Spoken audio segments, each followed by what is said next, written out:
सर्व मंगल मांगल्ये शिवे सर्वार्थ साधिके शरण्ये त्र्यंबके गौरी नारायणी नमोस्तुते। लवकरच 2026 सुरू होत आहे आणि या 2026 मध्ये अधिक मास कधी सुरू होतो, अधिक मास कधी संपतो आणि अधिक मासाचे नक्की महत्व काय आहे, याच सर्व प्रश्नांची उत्तरे मी आज तुम्हाला या व्हिडिओ मधून देणार आहे। तत्पूर्वी तुम्ही चॅनलमध्ये नवीन असाल तर चॅनल लाईक करा आणि सबस्क्राईब देखील करा। तसेच कमेंट मध्ये ओम नमो भगवते वासुदेवाय किंवा ओम महालक्ष्मी नमः लिहायला विसरू नका, जेणेकरून आपल्याला देखील भगवान विष्णू व माता लक्ष्मीचा आशीर्वाद हा प्राप्त होईल। इंग्रजी कॅलेंडर मध्ये लीप वर्ष आणि हिंदी कॅलेंडर मध्ये अधिक महिने असतात। लीप वर्षात फक्त एक दिवस वाढतो, तर हिंदी वर्षात अधिक मासमुळे पूर्ण महिना वाढतो। वास्तविक हे सौर वर्ष आणि चंद्र वर्षामुळे होते। अधिक मास हा हिंदी कॅलेंडरच्या अतिरिक्त महिन्याचा संदर्भ असतो। ती दर 3 वर्षांनी एकदा येते। ज्योतिषशास्त्रात 9 ग्रह आहेत: सूर्य, चंद्र, मंगळ, बुध, गुरु, शुक्र, शनी आणि राहू केतू। हे सर्व ग्रह 12 राशींभोवती फिरतात। हिंदी पंचांगामध्ये सूर्य आणि चंद्राच्या आधारे वेळेची गणना केली जाते। जेव्हा चंद्र 12 राशींची एक फेरी पूर्ण करतो तेव्हा एक चंद्र महिना असतो। चंद्राला 12 राशींनी प्रदक्षिणा घालण्यासाठी सुमारे 28-29 दिवस लागतात। या कारणास्तव हिंदी पंचांगाचे एक चंद्रवर्ष 354.36 दिवसांचे असते।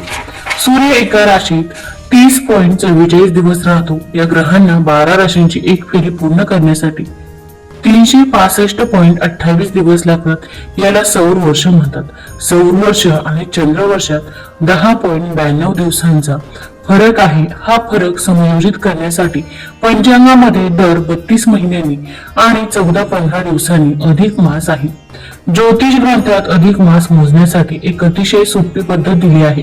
ज्योतिषीय गणनेनुसार दर 32 महिने आणि 15 दिवसांनी अधिक मास येतो।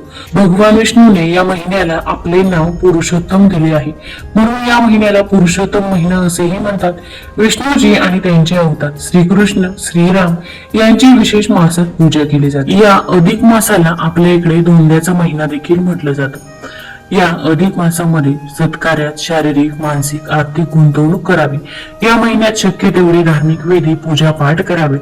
स्तोत्र पठणामुळे सकारात्मक ऊर्जा निर्माण होते, म्हणून या महिन्यात अधिकाधिक स्तोत्र पठण करावे। या महिन्यात श्रीमद भागवत गीतेतील पुरुषोत्तम महिन्याचे महात्म्य, श्रीराम कथेचे पठण, विष्णू सहस्रनाम स्तोत्राचे पठण आणि पुरुषोत्तम नावाच्या गीतेतील 14व्या अध्यायाचे पठण रोज अर्थासहित करावे। या महिन्याची कथा भगवान विष्णू, भगवान नरसिंह आणि भगवान श्रीकृष्ण यांच्या अवताराशी संबंधित आहे। त्यामुळे या महिन्यात या देवांची मनोभावे पूजा करावी। जर तुम्हाला पठण करता येत नसेल किंवा रोजच्या कामकाजाच्या धावपळीमुळे तुम्हाला वेळ मिळत नसेल, शक्य नसेल, तर तुम्ही ओम नमो भगवते वासुदेवाय या मंत्राचा जप दररोज 108 वेळा करावा। या संपूर्ण महिन्यात अन्न फक्त एक वेळ घेतले पाहिजे, जे आध्यात्मिक आणि आरोग्याच्या दृष्टिकोनातून देखील चांगले असते। या महिन्यात दीपदानाला खूप महत्व आहे। या महिन्यात दान आणि दक्षिणेचे कार्य करणे पुण्याचे मानले जाते। पुरुषोत्तम महिन्यात स्नान, पूजा, अनुष्ठान आणि दान केल्याने विशेष फळ मिळते आणि सर्व प्रकारचे त्रास देखील दूर होतात। गहू, तांदूळ, मूग, तेल, वाटाणा, राजगिरा, काकडी, केळी, आवळा, दूध, दही, तूप, आंबा, खरबूज, पिंपळ, जिरे, कोरडे आले, खडे मीठ, चिंच, सुपारी, फणस, तुती, मेथी पदार्थांचे सेवन करावे। या महिन्यात प्रवास करणे, भागीदाराची कामे करणे, मुकदमा करणे, बियाणे पेरणे, झाडे लावणे, दान करणे, जनहिताची कामे करणे, सेवा कार्य करणे यात दोष नाही। लग्न कार्य, मुंज, साखरपुडा किंवा अन्य कोणतेही मंगल कार्य अधिक मासामध्ये करू नये याची आपल्याला विशेष नोंद घ्यायची आहे। या महिन्यात विवाह, नामकरण, अष्टकादी, श्राद्ध, मुंडन, यज्ञोपवीत, कान टोचणे, गृहप्रवेश यासारखे शुभ कार्य करणे टाळावे। या अधिक महिन्यात कोणत्याही प्रकारचे व्यसन करू नका आणि मांसाहारापासून दूर राहा। तसेच मांस, मद्य, तांदळाचा कोंडा, उडीद, मोहरी, मसूर, मुळा, कांदा, लसूण, शेळे अन्न, मद्यपान या महिन्यामध्ये करू नये।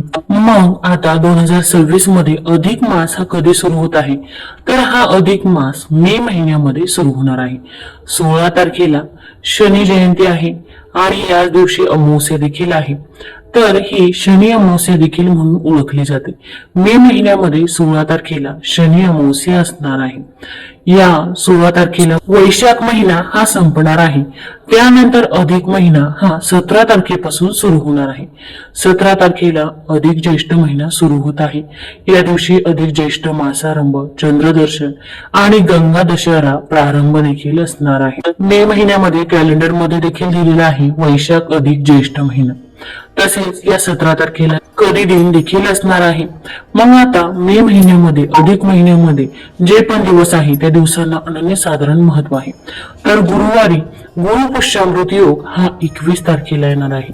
अधिक महिन्यामध्ये गुरुपुष्यामृत योग देखील येत आहे. या दिवशी सोने खरेदी केली तर त्या सोन्यामध्ये अनेक पटीने वाढ होते असे मानले जाते. त्यामुळे अधिक महिन्यामध्ये सोने तुम्ही आवर्जून खरेदी करायचे आहे. तसेच या अधिक महिन्याला दोंड्याचा महिना देखील म्हटलं जातं आणि या दिवशी आपण अगदी पायातील जोडवी देखील खरेदी करत असतो. तर आपण जी काही वस्तू खरेदी करायची आहे तर ती तुम्ही गुरुपुष्यामृतच्या मुहूर्तावर म्हणजेच 21 तारखेला जर खरेदी केली तर अतिउत्तम होईल. किंवा इतर काही सोनं खरेदी करायचं असेल तर ते तुम्ही 21 तारखेला खरेदी करू शकता. त्यानंतर 3 तारखेला संकष्टी चतुर्थी असणार आहे. त्याचसोबत आता 11 तारखेला कमला एकादशी देखील असणार आहे. या दिवशी पंचक देखील सुरू होत आहे.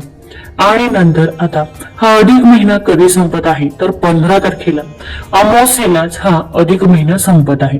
आणि या दिवशी योगायोगाने सोमवती अमावस्या देखील जुळून आलेली आहे. अधिक ज्येष्ठ मास समाप्ती.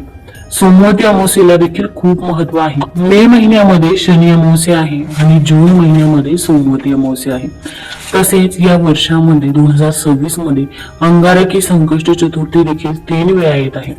आपण जर अंगारकी चतुर्थीचा उपवास केला तर आपल्याला संपूर्ण संकष्टी चतुर्थी केल्याचे पुण्यफळ हे प्राप्त होत असते. त्यामुळे तुम्ही अंगारकी चतुर्थीचा उपवास आवर्जून करायचा आहे. मे मध्ये देखील अंगारकी संकष्टी चतुर्थी असणार आहे आणि अगदी जानेवारी महिन्यामध्ये देखील अंगारकी संकष्टी चतुर्थी ही आहे. तसेच या धोंड्याच्या महिन्यामध्ये म्हणजेच अधिक महिन्यामध्ये जावयाला लेकीला चांदीचे वाण देखील दिले जातात. लक्ष्मी मातेला चांदी हा धातू अतिशय प्रिय आहे. त्यामुळे जावयाला चांदीच्याच भेटवस्तू दिल्या जातात. धार्मिक दृष्टिकोनातून चांदी हा अत्यंत पवित्र आणि सात्विक धातू मानला जातो. मान्यतेनुसार चांदीची उत्पत्ती भगवान शंकरांच्या डोळ्यातून झाली आहे अशी मान्यता आहे. चांदीचा संबंध प्रेमाचा कारक शुक्र, धनाचा आणि मनाचा कारक चंद्राशी आहे असे म्हटले जाते. चांदी शरीरातील पाणी आणि घटक नियंत्रित करते. यासोबतच शरीरातील समस्या दूर करण्यासाठीही याचा उपयोग होतो. मुलींचे आयुष्य सुखी करण्यासाठी अधिक महिन्यात जावयाला चांदीच्या वस्तू भेट देतात. देवी लक्ष्मी आणि भगवान विष्णू यांचा आशीर्वाद मिळवण्यासाठी दीपदानाला महत्व आहे. त्यामुळे जावयाला चांदीचे निरंजन नक्की द्या. जावयाला चांदीची वस्तू दिल्यामुळे लक्ष्मी आणि भगवान विष्णूचे आशीर्वाद मिळतात आणि यामुळे आपल्यावर जे असणारे शनी, राहू आणि केतू या ग्रहांचे जे काही वाईट परिणाम आहे तर ते देखील कमी होतात असं देखील सांगितलं जातं. प्रचलित आख्यायिकेनुसार एकदा राक्षस राजा हिरण्यकश्यपने कठोर तपश्चर्या करून ब्रह्मदेवांना प्रसन्न केले आणि अमरत्वाचे वरदान मागितले. पण अमरत्वाचे वरदान देणे निषिद्ध आहे म्हणूनच ब्रह्माजीने त्याला दुसरे वरदान मागायला सांगितले. तेव्हा हिरण्यकश्यपने ब्रह्माजींना असे वरदान देण्यास सांगितले की जगातील कोणताही पुरुष, स्त्री, प्राणी, देवता किंवा राक्षस त्यांना मारू शकणार नाही आणि वर्षाच्या सर्व 12 महिन्यांतही तो मरणार नाही. त्याचा मृत्यू दिवसा किंवा रात्री नसावा. तो कोणत्याही शस्त्राने किंवा इतर कोणत्याही शास्त्राने मरणार नाही. त्याला घरात किंवा घराबाहेर मारले जाऊ नये. ब्रह्माजींनी त्याला असे वरदान दिले. पण हे वरदान मिळताच हिरण्यकश्यप स्वतःला अमर आणि देवांच्या बरोबरीचे समजू लागला. तेव्हा भगवान विष्णूने नरसिंह अवतार म्हणजेच अर्धा मनुष्य आणि अर्धा सिंह या रूपात ते प्रकट केले आणि हिरण्यकश्यपची छाती त्याच्या नखांनी संध्याकाळी दारात फाडली आणि त्याला यमसदनी देखील पाठवलं. हिंदू धर्मानुसार जगातील प्रत्येक जीव हा 5 घटकांनी जल, अग्नी, आकाश, वायू आणि पृथ्वीने बनलेला आहे. ज्या काळात व्यक्ती धार्मिक कार्यांसह ध्यान, योग इत्यादीद्वारे आपल्या शरीरात उपस्थित असलेल्या या पंचमहाभूतांचा समतोल स्थापित करण्याचा प्रयत्न करतो तो काळ आहे. म्हणूनच अधिक मासादरम्यान केलेल्या कामाने 3 वर्षांनी परमशुद्धता प्राप्त केल्यानंतर व्यक्ती नवीन ऊर्जेने भरून जातो असे देखील म्हटलं जातं. तुम्हाला जर ही अधिक मासाबद्दलची माहिती आवडली असेल तर चॅनल लाईक करा, सबस्क्राईब करा आणि आपल्या मित्रपरिवारासोबत जरूर शेअर करा. धन्यवाद.